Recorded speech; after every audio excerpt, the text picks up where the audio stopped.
Our Around the World segment tonight, the Russian ambassador to Turkey was shot and killed in Ankara, Turkey today while on a visit to an art exhibit. It's a strange and a tragic story. Andrei Karlov was gunned down by an active duty Turkish police officer who reportedly revealed his motive during the attack by yelling Allahu Akbar and "We die in Aleppo, you die here." Now I'll warn you, this video is very graphic, but take a look.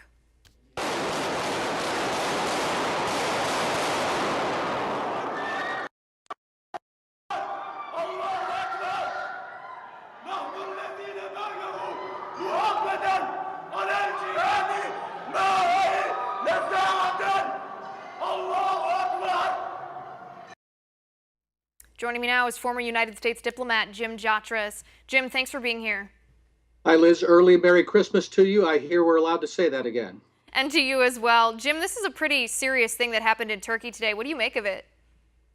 Well, obviously, the Allahu Akbar part indicates some Islamic motivation here, whether that's connected to ISIS or al-Qaeda, which is the force that recently lost control of East Aleppo with the Syrian army's recapture of that city, or even something else. We know, for example, that Turkey has been supporting radical Islamic forces from the North Caucasus operating against Russia for a long time. Maybe there's some connection there, but I think the main concern is this guy was a policeman. How did he get access to this place where the Russian ambassador was? Was there some kind of internal complicity from the security forces that allowed this to occur? Right. No, the reports that we have right now, or the most recent reports, are that this police officer used his badge to gain access to this art exhibit that was otherwise closed off. But I don't think we have any more information at this point. Jim, what do you think the purpose was? Was it to disrupt? I mean, this was clearly targeting the Russian ambassador on purpose. This was an assassination. This was not just a random terror attack trying to create as many casualties as possible. Was the point to disrupt the newly established relations between Russia and Turkey?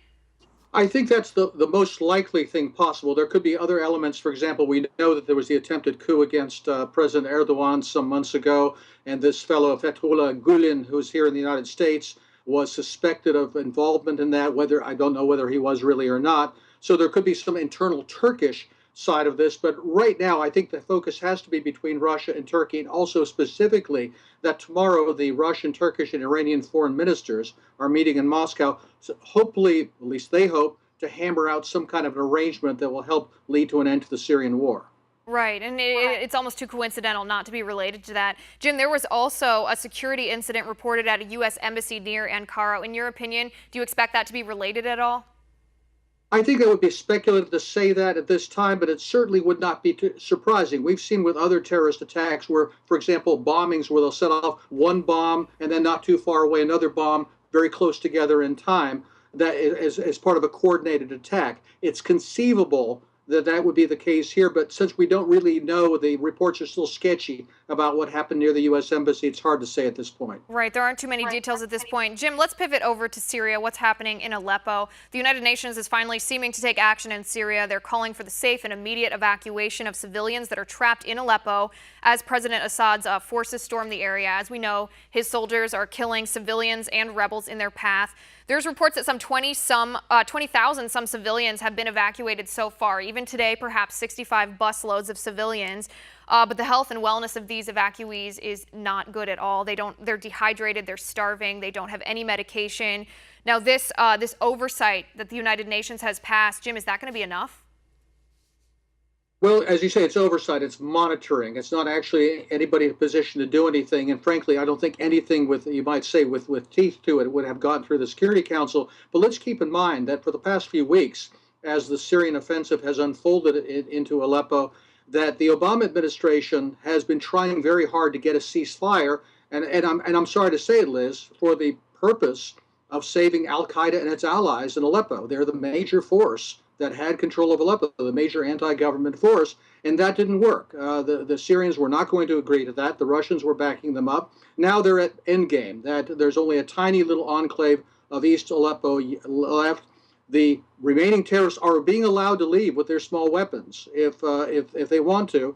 But at this point, I think there is a consensus that they need to find a way to get the civilians out of there. Obviously, there's no trust on any side, including what the remaining terrorists might do for civilians that are now able to escape. Right, and I think it is. This United Nations resolution at this point is just a piece of paper, sorry to say, until the Syrian government approves it and allows this monitoring. Jim, is that going to happen, that approval? I think they will. I guess the question is whether it can proceed as planned. There was also an announcement by the Syrian UN ambassador today that they claim that there are a number of foreign advisors to the terrorist groups in Syria, in Aleppo, that have now been basically penned in. A whole bunch of Saudis, as you might expect, a Turk, they say, and an American and an Israeli.